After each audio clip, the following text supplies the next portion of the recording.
c'est Alice. Je viens avec la troisième partie des jeux que j'ai joués en avril-mai, avec pas mal de nouveautés et des trucs assez chouettes par le hasard de l'ordre alphabétique. Comme d'habitude, tout est achapitré. N'hésitez pas à sauter au chapitre qui vous intéresse. Et c'est reparti pour une vingtaine de jeux. Donc en premier, je vais pas parler d'une nouveauté, je vais parler de Race for the Galaxy, qui est donc un jeu de 2016 auquel j'ai énormément joué, que j'adore, surtout dans sa config à 2. Là, j'y ai joué à 3, hein, c'est sympa aussi. Il y a un print, donc on va globalement coloniser les planètes et mettre des développements. Chaque fois qu'on joue une carte, on doit la payer en carte. Des fois, on a du militaire pour, mais voilà. Et chaque carte va nous rapporter des bonus selon différentes phases. Parce que donc le jeu est tout articulé autour de 5 phases. Explorer pour piocher les cartes, développer pour poser des développements, coloniser pour poser des colonies, vendre et surtout consommer pour récupérer les ressources qu'on va avoir sur nos mondes, en faire des points de victoire ou des cartes, et produire pour remettre des ressources donc sur les mondes de production. Et ces phases-là, chaque joueur va en choisir à partir de 3 joueurs, 1 à 2 joueurs avec la variante 2. Donc chacun choisit une ou deux phases, secrètement. On les révèle ensemble et c'est les seules phases qui vont s'effectuer pendant cette manche-ci. Donc il faut essayer un peu de jouer dans le bon timing par rapport aux autres, de faire des trucs qui les arrangent pas trop, d'avoir de quoi payer quand les autres n'ont pas, etc. Ce genre de problématique. Et c'est une vraie course, ça s'appelle Race for the Galaxy, le jeu est court quand on le connaît. C'est le premier qui a 12 cartes posées devant lui, ou quand on épuise les stocks de points de victoire qui va gagner. Donc avec les points, enfin pas forcément qui va gagner, qui va mettre fin au jeu, et ensuite on compte les points. C'est ultra fluide, pas les premières parties, mais derrière c'est vraiment un jeu où il y a plein de choix, plein de petits choix, on brasse des cartes dans notre main, on fera des mini-choix d'orientation et ça pulse, donc ça c'est vraiment très chouette. Il y en a qui ont trouvé l'Icono difficile, moi c'était pas le cas à l'époque, et même aujourd'hui je trouve que c'est une Icono qui est vraiment bien faite. Donc bon, voilà, Race for the Galaxy c'est bien, je sais pas si c'est aujourd'hui facilement édité, trouvable, mais ça reste un des jeux, pour moi, qui a une vraie profondeur quand même. Les parties se ressemblent et se déroulent au bout d'un moment, mais on peut y jouer limite comme une réussite, sans prise de tête, en tentant des trucs à chaque partie, c'est toujours plaisant. J'arrive pas à m'en lasser, c'est vraiment bien. Hop. J'ai joué à Erasing Robots. Donc Erasing Robots, c'était ma deuxième partie. J'ai été moins enthousiaste qu'après ma première. On joue quand même beaucoup dans son coin. Il va y avoir un principe de sélection de phase un petit peu similaire de loin à celui de Race, avec un truc un petit peu plus tordu sur des cubes qu'on va pouvoir rajouter au milieu, des choses comme ça, et qui va nous rapporter de l'énergie. Parce que donc chacun va avoir 2 cartes énergie tirées au hasard. Il va y associer 2 des 5... manches, enfin des 5 actions possibles, et tout le monde va effectuer ceux qui ont été sélectionnés avec un cube, parce que certaines actions faut envoyer un cube au milieu, d'autres pas. Mais pour jouer une action, il faut une certaine dose d'énergie, soit pour la faire plus forte, soit pour faire plus de choses, enfin bref, voilà, qu'on va pouvoir dépenser de nos stocks avec des bonus, avec diverses choses.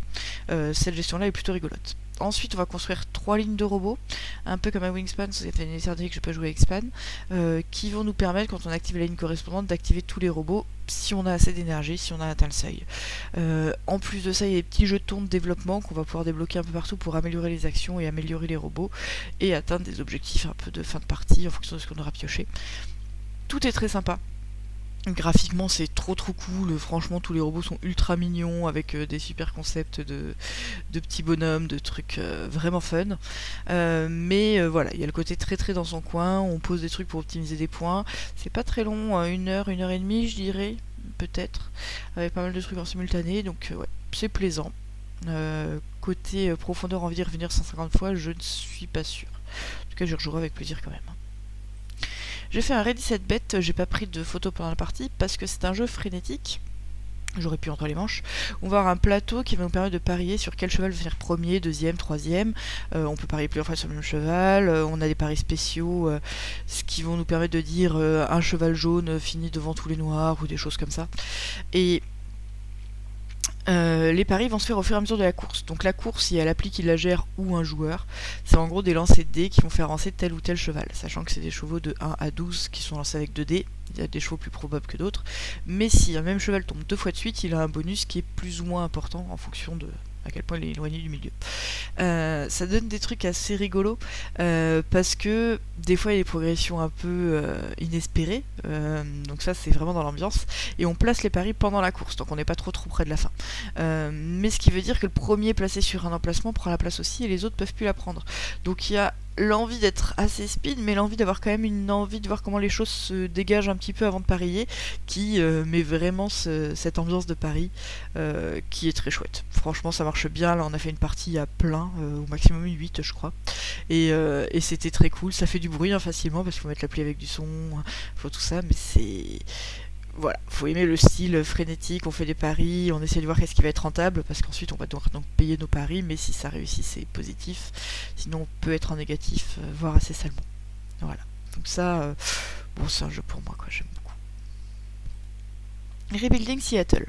On change complètement d'ambiance, on est dans un truc beaucoup plus posé, à base de polyomino qu'on va poser comme ça sur des tuiles devant soi. Le côté casse-tête de comment est-ce qu'on les place est existant, mais pas si fort que ça, moins que ce que je pensais au départ. Par contre, il va y avoir un petit système sur son plateau personnel de... j'ai pas évidemment le plateau personnel, de nombre de cases qu'on a. Donc il y a 3 couleurs principales, bleu, rose et orange. Chaque case qu'on construit en bleu, jaune, orange et rose nous permet d'augmenter un curseur, et on a un curseur de population. Chaque curseur qui va être devant le curseur de population va nous permettre, au moment où le scoring est déclenché, de déclencher son scoring qu'on va pouvoir améliorer sur le côté. Non, c'est purement des sous, l'autre c'est des points, et l'autre c'est des sous et des points, en gros. Ces sous ils vont nous servir donc à acheter ces tuiles qui sont des fois accompagnées de pouvoirs qui notamment font monter ces jauges, mais pas que.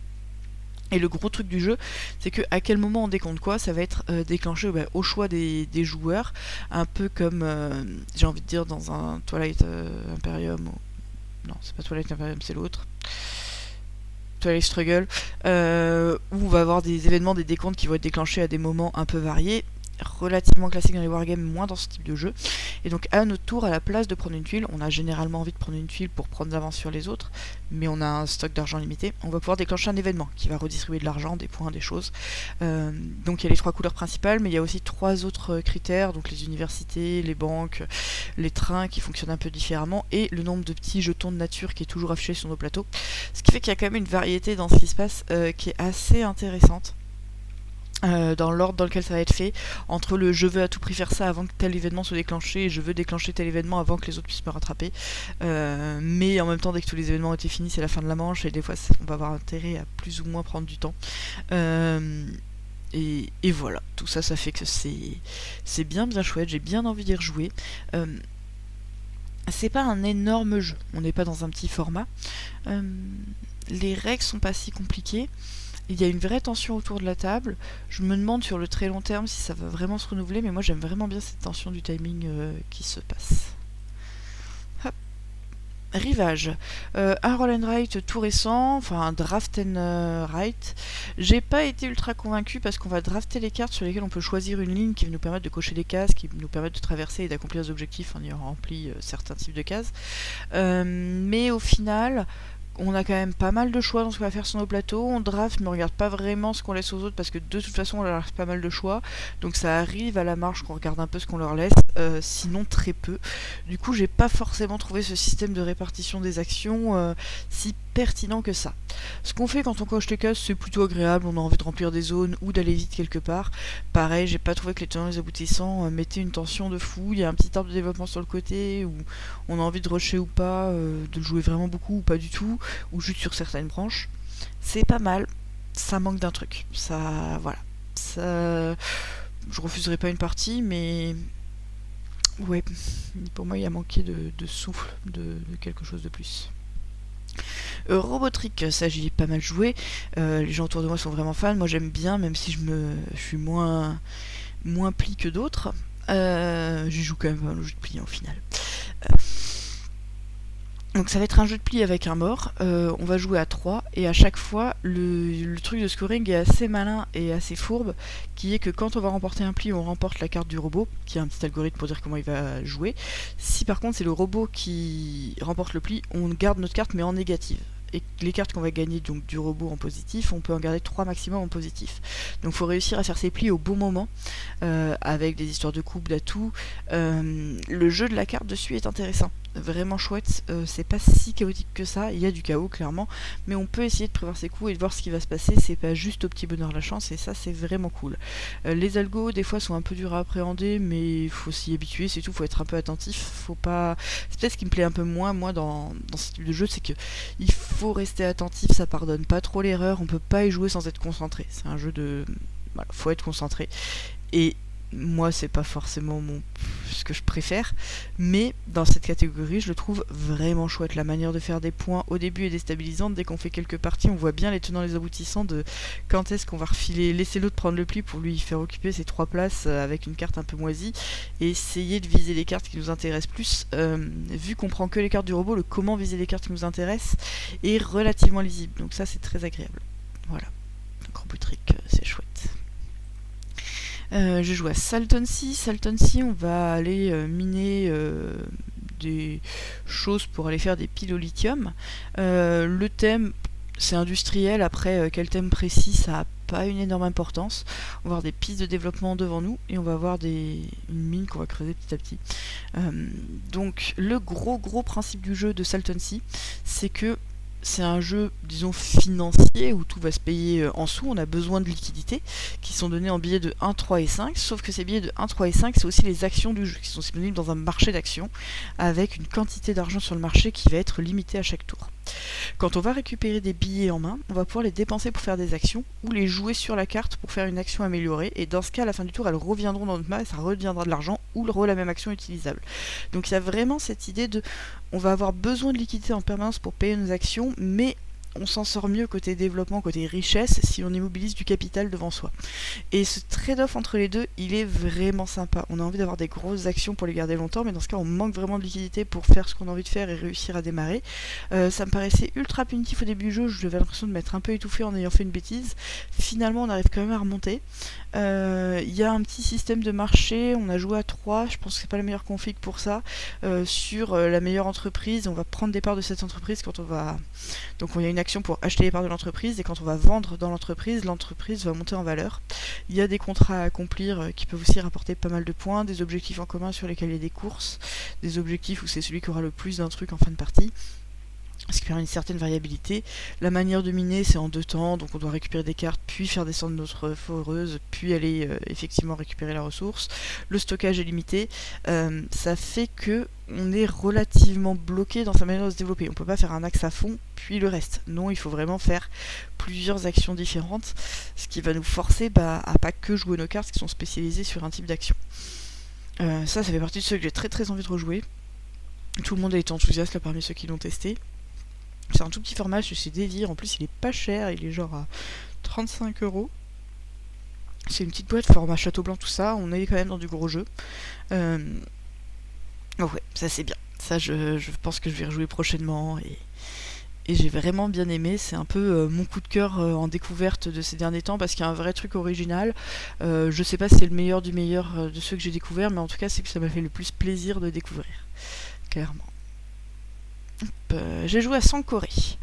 Alors Sankoré, j'attendais y jouer, il y a des retours, beaucoup de bons retours, et il y a un truc qui m'a un peu perturbé. Donc c'est un jeu, j'ai envie de dire un petit peu à la Lasarda, mais en fait pas vraiment. Dans le premier aspect, il a un peu ce côté-là. On va avoir des actions, de faire 2 actions différentes principales par tour. Une qui va en général être faire suivre un cours à un élève. Donc on a notre petit tableau de cours comme ça avec les parcours scolaires et on va faire monter les étudiants dessus qui peuvent toujours suivre n'importe quel cours, mais s'ils sont de la bonne couleur, il y a un petit bonus. Les couleurs, c'est les 4 domaines d'études. Donc de l'université de Sankoré. Voilà. Donc on va étudier la religion, la loi, les mathématiques et l'astronomie.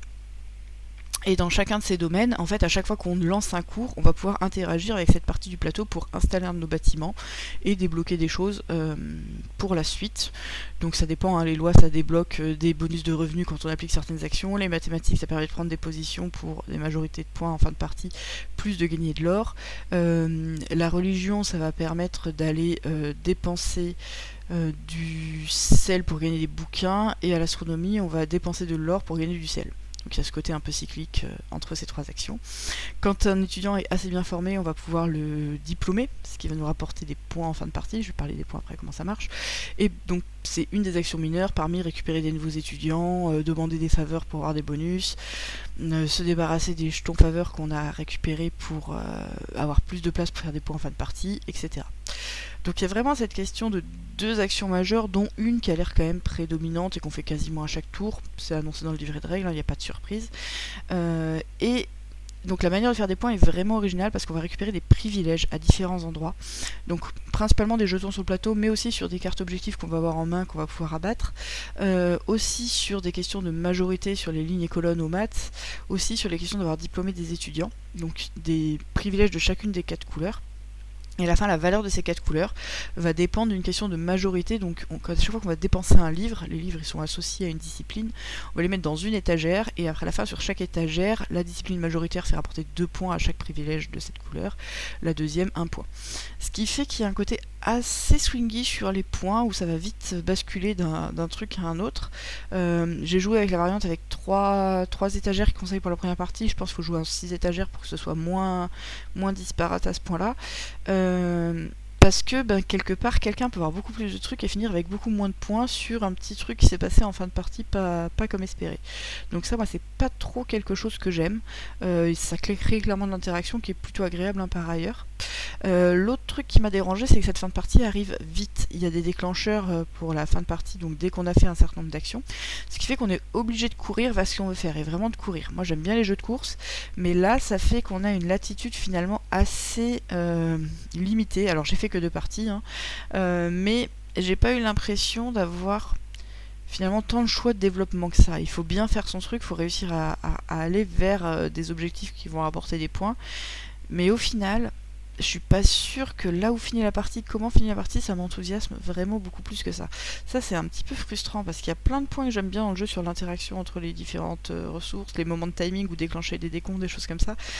Et il y a un petit côté un peu tout ça pour ça sur la fin de partie qui me chagrine, qui fait que c'est moins agréable que ce que j'aurais voulu, qui dans le développement, si on veut faire un beau diplôme, on fera pas grand chose d'autre, on va avoir un plateau à développer, mais faut vraiment aller haut assez vite.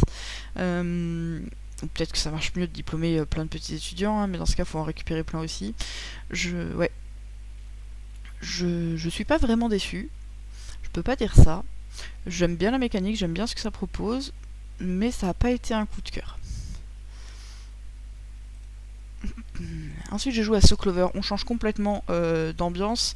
C'est un jeu donc que moi je joue relativement souvent, dans lequel on va avoir donc un trèfle comme ça, sur lequel on va recevoir 4 cartes orientées un peu comme on veut, et on va devoir mettre un mot qui pour nous est associé aux 2 mots qui sont en face. Ensuite, on enlève toutes les cartes, on les mélange et les autres doivent deviner quelle carte va où. Donc en gros, c'est un peu de l'énigme et de l'association d'idées où il y en a chacun va créer une énigme et chacun va répondre aux énigmes des autres. J'aime beaucoup cette sensation. Au final, plus je le joue, plus je l'aime. J'aime bien ce côté trouver un truc un peu tordu quand ça marche mal. Quand on est fatigué, des fois c'est pas facile, mais c'est un jeu d'association d'idées, de mots, ça donne l'impression un peu de des magazines de jeux, genre les jeux de l'été, tout ça et tout, de ce genre de sensation recréable par les joueurs un peu à l'infini. Je trouve ça très chouette. Splitter, c'est un mini roll and ride, j'y avais déjà joué, je l'avais oublié, et en fait j'aime vraiment bien. C'est tout bête, on lance 2 dés, et on va devoir écrire les 2 valeurs en miroir d'un côté et l'autre de la limite centrale. Il y a un côté où on a envie, comme ça se fait dans pas mal de jeux là en ce moment, de grouper les 4 pour faire un groupe de 4-4, un groupe de 3-3, un groupe de 6-6 pour réussir à scorer les points correspondants. Un groupe de 6 ça vaut 6 points, etc. Il y a Flower là qui est sorti, qui est un peu sur ce principe là avec des cartes que j'avais testé à Cannes. Et ce côté un peu miroir, c'est vraiment rigolo sur la manière de penser, sur qu'est-ce qu'on bloque. On est obligé de faire un côté poubelle des fois, sur un élément, pour pouvoir mettre l'autre là où on veut vraiment. Ça c'est plutôt cool, il y a deux cartes, moi j'ai joué qu'avec la facile, il y a un schéma un peu plus difficile à jouer avec quelques bonus. Voilà, franchement ça se joue en 10 minutes et j'ai trouvé ça très cool pour son format. Ça faut que je me le récupère. J'ai fait du Star Wars Bounty Hunter. Dans les dernières nouveautés, pareil, qui font pas mal parler, jeu de draft à thème Star Wars. par Frédéric Henry. Un peu comme bâtisseur, on va avoir un objectif à atteindre et on va aligner les cartes dessus jusqu'à atteindre la valeur totale demandée. Le petit truc, c'est qu'au début, on a une carte de chaque catégorie. Donc les catégories, c'est les cibles à abattre, les chasseurs pour les abattre, des objectifs d'avoir un certain nombre de bonhommes tués de telle ou telle catégorie, et des choses qui marchent avec l'argent. Donc des droïdes qui vont être un peu des ouvriers spéciaux, disons, et des caisses qui vont permettre de jouer sur une majorité en fin de partie. Mais ces trucs qui jouent sur l'argent demandent des billets pour être utilisés. Et le truc, c'est qu'à chaque fois, on va récupérer une carte du draft, soit la jouer devant nous, soit la jeter pour faire un billet. Donc en gros, faut un peu un équilibre là-dessus. Et donc, quand on va drafter, au début, on a une carte de chaque de notre main, mais ça va vite varier l'équipe de cette main, puisqu'à chaque tour, on va choisir un des 4 paquets, donc on sait le type de choses qu'il y a dedans, pour rajouter une carte à notre main, pour ensuite en jouer une. Donc en fonction de si on a déjà une carte qui nous intéresse, que notre adversaire cherche plutôt certains types de trucs, on va essayer de piocher, enfin notre adversaire, le suivant dans le tour, puisque c'est principalement celui avec qui on va interagir. Donc il y a quand même des choix à faire. Il y a des petits trucs d'essayer de se lancer dans un axe ou pas. Le fait d'avoir beaucoup d'objectifs visibles en début de partie, ça fait que c'est plus facile pour celui qui nous draft de nous contre-drafter. Voilà, il se passe des choses. C'est bien parce que c'est fluide, que tout est agréable dedans. Je pense qu'il y a quand même une profondeur sur une fois qu'on connaît un peu que tel personnage fait des choses faciles, tel personnage fait des choses difficiles, quel objectif je tente, dans quel timing, puisque dès que quelqu'un a battu 4 cibles, ça s'arrête, donc on peut jouer des parties plus ou moins longues. Et oui, ça c'est bien plaisant en jeu de draft. Voilà, c'était cool. J'y rejouerai, je sais. Ça, je sais pas si c'est infiniment supérieur à d'autres jeux de la même catégorie, mais ça tourne très bien. Stone Spine Architect, alors ça a eu un très très beau succès chez nous, moi j'aime vraiment bien. C'est un jeu de draft un peu dans l'esprit Roll and Write. C'est dans la catégorie roleplayer, donc roleplayer le jeu, c'est un peu un spin-off de roleplayer, où on va construire un labyrinthe pour le Minotaur. Donc l'idée c'est qu'on va avoir des cartes comme ça qu'on va drafter, un coup dans un sens, un coup dans l'autre. Et manche 1, on va jouer la ligne 1, manche 2, la ligne 2, manche 3, la ligne 3, manche 4, la ligne 4. On a un plan de chacun différent, de labyrinthe où on aimerait bien qu'il y ait tel élément à tel endroit, qui va nous faire des points si on le respecte, mais on n'est pas obligé de le respecter. Et donc chaque tour, comme ça, on va récupérer une carte, la mettre à un endroit. Il y a des objectifs communs, donc un objectif commun sur avoir le plus d'un truc, en général. Et surtout, sur ces cartes, il y a des revenus. À la fin d'un tour, on va faire les revenus du tour, plus sous les coffres déjà existants. Ça va nous mettre sur cette piste de revenus. Celui qui a le plus de revenus va pouvoir en premier choisir des éléments et diminuer sur cette piste. Ou alors il choisit de passer et de récupérer en premier un des objectifs de partie pour faire des points en fin de partie. Donc il y a ce petit trade-off d'argent qui est plutôt pas mal à la fin. Il y a différents éléments sur les cartes qui vont plus ou moins comboter avec nos objectifs. Au début, on n'a pas grand-chose. Au fur et à mesure du jeu, on raffine un peu ce qu'on va chercher. On voit quand même quels vont être les objectifs disponibles à la fin de ce tour-ci. Donc même dès le début de partie, on peut essayer d'en viser certains en espérant avoir assez de sous ou se dire « Ah, ça marche pour ça et ça ». C'est très plaisant, c'est très rapide, le format est très chouette. Ça a bien marché chez nous. Il y a un joueur qui a pas du tout aimé, mais qui aime pas tout ce qui est roll and write, etc. Et sinon, il a bien tourné. Hop. Sink or Swim, donc ça c'est beaucoup de gens y ont déjà joué, moi j'avais pas encore joué, un jeu en simultané en temps réel où on doit atteindre des objectifs donc de plus en plus au fur et à mesure de la partie, qui est de mettre des cartes de telle ou telle valeur à tel endroit, des petites suites, des choses comme ça. Chacun a sa main de cartes, on a le droit de s'échanger toutes les cartes qu'on veut, on a juste jamais le droit de montrer ses cartes aux autres. Ça en fait un truc qui est un petit peu bordélique mais pas trop, on essaye de se fixer vraiment des objectifs et de jouer un peu optimalement, de s'écouter les uns les autres, mais c'est pas forcément facile en temps réel, avec une petite appli pour gérer ça, pour gérer donc une campagne sur les 5 niveaux, avec différentes variantes de ce qui peut se passer d'une partie à l'autre. Ça marcherait bien, je pense que beaucoup de gens l'ont dit. Moi j'aime bien les temps réels, comme ça, un peu de coordination, coopération, et clairement ça marche bien dans la catégorie. C'est léger, mais pas si léger que ça, je pense vraiment que plusieurs profils de joueurs peuvent y trouver leur compte. Ça c'est bien. J'ai rejoué à Talouva. Talouva, c'est pas tout récent, c'est du placement de tuiles avec un côté tactique, un peu, disons, stratégie froide, genre stratégie abstraite, pour poser des bâtiments, mais avec un petit côté un peu fourbe. L'idée, c'est qu'on va placer comme ça des tuiles, qui sont des volcans, donc il y a toujours un volcan par tuile, on peut les empiler en hauteur, avec un volcan sur un volcan et toujours à cheval au moins sur 2 tuiles. Bon. Après avoir posé une tuile, on va devoir poser au moins un de ces éléments, donc soit une hutte isolée pour créer un nouveau village, soit étendre tout un village sur tous les trucs, tous les mêmes terrains autour, soit poser un temple si on a au moins 3 cases contiguës, et poser un temple c'est fort, soit poser une tour si on a un truc d'auteur au moins 3 à côté. Donc on a 3 catégories de pions. Le premier à avoir vidé 2 de ces catégories de pions a gagné la partie immédiatement. Le premier à ne pas pouvoir poser un pion a perdu la partie immédiatement. Et sinon en fin de partie, c'est celui qui a vidé le plus de temples, puis celui qui a vidé le plus de tours, puis celui qui a vidé le plus de huttes. Donc il y a un petit jeu sur comment ne pas se laisser bloquer. On peut vraiment écraser les autres et il faut le faire à bon escient pour les empêcher de faire des trucs cool sans leur libérer d'autres possibilités ensuite. Essayer de voir comment se libérer des possibilités qui vont être bénéfiques que pour nous. Et ça marche très bien cette catégorie, franchement. Et pareil, le format est bien, le matos est bien. Voilà. Terraforming Mars de Dice Game, je pense que j'en ai déjà pas mal parlé, c'est un jeu qui ressort très régulièrement au club. Moi c'est pas mon préféré, mais il y a une vraie sensation de développement en un format court, et dans cette catégorie là il est vraiment chouette. On va lancer les dés pour payer nos cartes, on les lance en début de tour, ensuite c'est des... quand on fait notre reset chacun, ensuite c'est des ressources qui vont être dépensables, échangeables face à certains pouvoirs, des choses comme ça, jusqu'à monter les critères au max. On retrouve vraiment l'aspect développement de Terraforming Mars, on retrouve moins la planification et la longueur de la partie. Ça donne un petit peu l'impression des fois de pousser ses cartes et de jouer, c'est moins prise de tête, voilà, c'est assez plaisant. Par contre ce côté, à chaque tour, soit on fait un reset, on récupère tous nos dés, quitte à en perdre au passage parce qu'on est mis dans ce qu'on peut stocker, mais pour vraiment tout relancer, soit on continue à jouer les cartes avec une action secondaire qui peut être récupérer un dé, donc il y a la tentation d'en faire toujours plus, mais des fois c'est un peu au détriment de l'efficacité, qui est bien plaisant. Voilà. That's not it. J'ai pas pris de photo des parties parce que j'en ai fait plusieurs. Jeu de mémoire tout con, on a chacun un objet devant soi, on va en récupérer un autre. Par exemple, j'ai un chapeau et on me donne une pipe. Donc au moment où je récupère la pipe, je dois me souvenir de quel est mon plus vieil objet, donc le chapeau, et le passer à droite ou à gauche selon ce que m'indiquent les flèches. J'ai vu qu'il y avait une nouvelle boîte verte où c'était pas forcément à gauche et à droite. Et il doit se rappeler de quel était son ancien objet qu'il avait et le faire passer à son voisin, etc. jusqu'à ce que ça tourne. C'est vraiment très drôle parce que ça a l'air tout bête et au final on se plante. Donc ça, je trouve que côté ambiance, c'est très très chouette. C'est un petit jeu de mémoire, moi j'aime bien les jeux de mémoire mine de rien, et voilà, et je m'en lasse pas. Après, j'en fais pas 15 parties de suite non plus, mais c'est très facile à sortir et très drôle, notamment à présenter et même à jouer. J'ai rejoué à Till Tom, ça faisait un petit moment.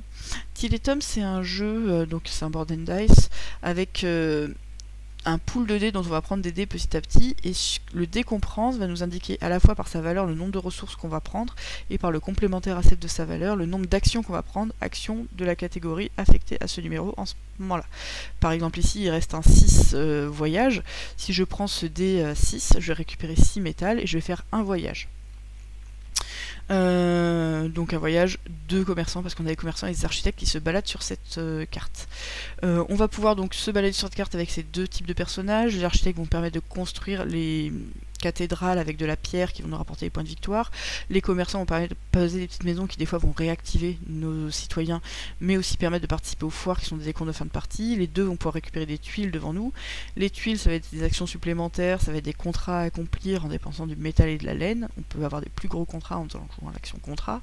On va avoir une question d'ordre du tour et de points de fin de tour avec une compétition sur celui qui aura joué le plus de couronnes.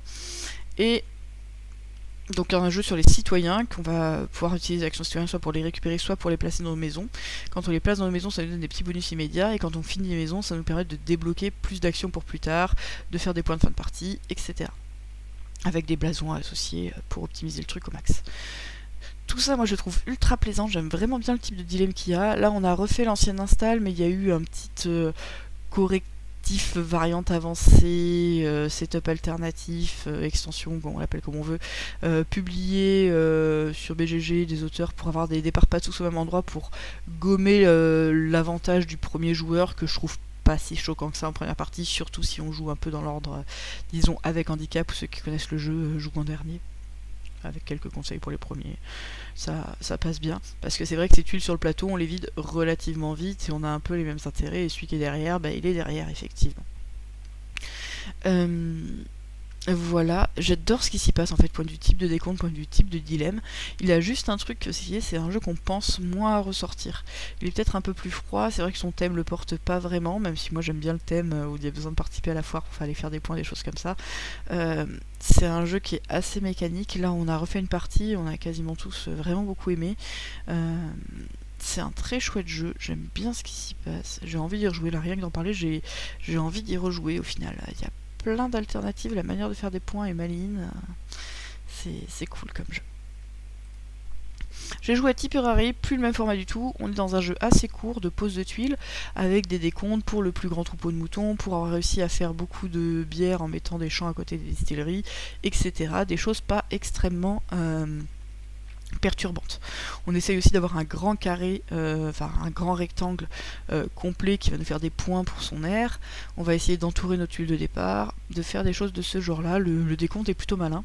Mais ce qui fait que c'est rigolo, c'est qu'on a des tuiles qui ont vraiment toutes les formes et toutes les tailles qu'on va essayer d'associer pour faire un joli terrain. Des petits éléments pour compléter quand on a des trousses qui vont nous donner un petit côté un peu permissif mais aussi un peu risqué. Une compétition en temps réel sur le petit mouton qui est assez cool. Après, côté sélection mécanique de jeu, c'est très simple. Il y a 5 emplacements, 2 tuiles par emplacement. On fait tourner la roue façon destin, j'ai envie de dire. Là où on tombe notre symbole, on va récupérer les 2 tuiles, on va en choisir une des 2 qu'on va poser chez nous. Donc c'est pas extrêmement interactif. Il y a un peu la compétition sur les moutons, sur 2-3 trucs, on peut avoir envie de surveiller les autres, mais voilà. Et au final, on fait notre terrain.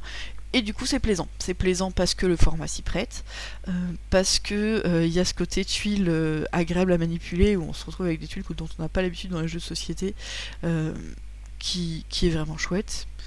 Et puis voilà, c'est bien. Je suis très content de l'avoir découvert, je courais pas après. Je crois qu'il avait été premier, alors je sais pas si c'est à la fin ou à un moment au Fair Play à Essen. Donc j'avais bien envie d'y jouer. J'avais l'impression qu'on jouait vraiment dans son coin et que oui bon peut-être que c'est pas si fun que ça. Ça marche bien. On joue dans son coin mais ça marche bien. J'ai joué à Trekking Through Stories, j'ai oublié de prendre des photos. Donc j'ai pris la photo sur BGG. Je sais pas si c'est une photo officielle ou pas. On va avoir des cartes qu'on va essayer de mettre par ordre croissant. Chaque tour, on va récupérer une carte du display, prendre les ressources associées et l'ajouter au-dessus de sa pile dans l'ordre chronologique. Les jetons qu'on va récupérer, on va pouvoir les mettre sur notre plateau, mais forcément de haut en bas, ça a l'air d'être un peu faux, pour aller réussir à compléter les objectifs de points. En gros, en ayant reçu les bonnes cartes. Et dès qu'on peut plus mettre une carte au-dessus, on ferme le chemin et on en réouvre un. Donc on repart par ordre 300, sachant que idéalement, on fait des tas de 10. C'est ça qui va être le plus rentable en points. C'est pas toujours facile. Il y a une question donc de temps dépensé pour aller prendre telle ou telle carte qui fait qu'on va pouvoir rejouer 2 fois de suite ou pas, en fonction de comment ça va se passer, un peu à la patchwork, etc. Donc une piste de temps où c'est toujours au dernier de jouer. En 3 manches. Moi j'ai bien aimé, c'est court, c'est un type de truc que j'aime bien, un peu séparé sur qu'est-ce qui va sortir. Le seul défaut, c'est que la répartition des dates n'est pas les mêmes en fonction des 3 manches. On va jouer de plus en plus dans première manche c'est vraiment des trucs loin dans le passé, deuxième manche moins, troisième manche encore moins, sauf qu'il y a toujours des dates dans le passé, dans le présent quasiment, enfin dans le passé proche, et ça c'est marqué, il y a une aide de jeu globale sur quelles sont les dates présentes dans chaque époque. Ça aurait été cool d'avoir sur une aide de jeu par personne, parce qu'on a quand même envie de savoir quel pari on peut faire ou pas quand on prend une certaine carte. Sinon l'optimisation de quels sont les petits symboles, à quel endroit, est-ce que c'est rentable pour nous, elle est très correcte. Voilà, c'est pas un jeu révolutionnaire, le matos sert à rien, il y en a des tas mais c'est surproduit, mais c'est agréable. Voilà. Hop, j'ai rejoué à Trix j'aime beaucoup, j'en ai déjà parlé plusieurs fois. On coche des cases en récupérant des cartes, on va les jouer par une ou deux pour faire une certaine somme, sachant que si on a plusieurs cartes qui font la même somme, on peut en jouer plein d'un coup pour vider notre main. Quand on vide notre main, on récupère 5 cartes. Comme le but c'est d'avoir tout coché, évidemment, avoir des tours on pioche gratuitement, parce qu'à chaque tour soit on joue soit on pioche, c'est toujours agréable. Quand on finit une ligne, ça va permettre de cocher ailleurs, ce qui fait des enchaînements en fin de partie, notamment si on s'est laissé un peu des ouvertures à différents endroits. Voilà, c'est très plaisant dans le genre petit jeu à cocher, je continue de beaucoup aimer. J'en ai fait vraiment beaucoup. J'ai joué à Vicomte des Royaumes de l'Ouest, du Royaume de l'Ouest, avec les extensions. Bah, c'était cool. Franchement, c'est un jeu que j'adore. Avec cette planification, on a devant nous 3 cartes. Avec un deck, à chaque tour on va faire glisser nos cartes, donc la carte la plus ancienne va sortir, on va faire re-rentrer une carte, et les symboles sur ces cartes vont nous permettre de faire des actions à certaines forces. Donc on a envie de passer par une phase construction et ensuite de faire un peu une transition vers par exemple une phase livre. Bon, voilà, il y a 4 actions dans le jeu, on a tendance à faire des transitions de l'une à l'autre, il y a des développements à débloquer, il y a des manuscrits qui vont donner des bonus sur diverses choses, il y a des compétitions au château, il y a des personnages à recruter qui vont donner un bonus sur le moment ou plus tard. Enfin, soit quand on le sollicite pour améliorer l'action, soit quand on le recrute, mais qui ensuite va venir dans notre deck pour appliquer son effet un peu en permanence.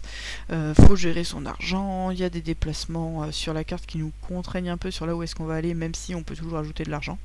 Il y a de l'interaction un petit peu entre les joueurs, notamment sur le fait d'avoir de la corruption ou pas, pour aller donner soit des actes de propriété, soit des dettes, en fonction de si on croise souvent ou pas, les compétitions au château, des fois d'aller piquer le bon manuscrit avant l'autre. Et avec les extensions, ça s'est renforcé parce qu'il y a quelques courses sur être le premier à avoir 3 manuscrits d'un type ou des choses comme ça. Là, il y a aussi des bâtiments spéciaux neutres qui peuvent créer des courses sur ce genre de choses. Vraiment, c'est bien. Là, on a joué à 3, je pense que c'est une très bonne config. J'aime beaucoup. J'ai joué au Whist, donc jeu de cartes disons traditionnel. C'est un jeu de pli pur et dur, en montant et descendant. Au début on n'a qu'une carte en main, puis 2, puis 3, puis 4 à chaque manche. On parie sur combien on va faire de plis. Le but c'est de remplir son contrat. On a des malus quand on le remplit pas, des bonus quand on le remplit bien, plus on a pris de plis. Et ben ça marche bien, hein. Franchement moi c'est un jeu que je joue, j'ai envie de dire depuis l'enfance. Là j'ai rencontré des joueurs qui jouent à ça toutes les semaines. Du coup c'était sympa d'y rejouer. Moi ce genre de jeu de cartes je joue quand même relativement souvent. Et c'est pour dire qu'il n'y a pas à oublier les jeux de cartes un peu plus tradis parce qu'on fait du jeu de société. En fait, pour moi, c'est pas du tout incompatible, il y a le même genre de mécanisme. Et c'était bien plaisant de refaire un whist. Voilà. Sachant que les noms ont plein de jeux différents. Whist, c'est un terme ambigu. J'ai joué à World Wonders. Donc World Wonders, ça va être un jeu de pose de tuiles et de pose de bâtiments avec un principe d'argent assez cool. On a 7 thunes à dépenser à chaque tour. On va jouer chacun notre tour pour acheter une des tuiles disponibles ce tour-ci. On a envie d'avoir des zones de couleurs, d'aller entourer entièrement nos bâtiments pour faire des points. Mais on peut aussi à n'importe quel moment prendre une merveille, et dans ce cas ça dépense tout notre argent, ça finit notre tour, à condition qu'on puisse la placer. Donc il y a des conditions de placement ça devait être à côté d'un bâtiment bleu et de l'eau, mais sur tant de cases, voilà des choses un peu comme ça, qui vont nous rapporter quelques points. On va monter nos curseurs donc de ressources sur chacune des couleurs, ce qui va nous donner de la population, ce qui va nous donner des points. Et tout ça, bah, c'est plutôt cool. Franchement, là, on y a joué à 3. 3, je pense que c'est une bonne config. Tous ceux qui y jouent à 5 ont trouvé ça trop long. Le jeu est agréable tant par le matos, mais même par la mécanique, cette petite mécanique un peu originale de quand est-ce que je dépense, elle est chouette, elle me donne envie d'en refaire une. La disposition sur le plateau est plutôt maligne sur à quel endroit faire des routes, à quel endroit, parce qu'on a besoin de routes pour pouvoir redémarrer des quartiers de couleurs. On a envie d'étendre des quartiers de couleurs, mais si on les étend trop, au bout d'un moment on est un peu bloqué sur comment faire des merveilles, recouper avec d'autres quartiers, des choses comme ça. Voilà, et quelques compétitions sur ce qu'on a envie de faire en couleur. Et je crois que c'est tout pour cette fois-ci. Voilà, donc on a bouclé, joué beaucoup de jeux, en gros, c'était chouette. Ça va continuer, puisque là je repars pour jouer pendant 2 jours. Je suis contente d'avoir réussi à finir sans laisser de côté la 3e partie, parce que j'étais pas sûre d'avoir le temps. Et puis bah, gros bisous, et puis à bientôt, où je parlerai peut-être un peu plus en détail de certains jeux, on verra. A plus.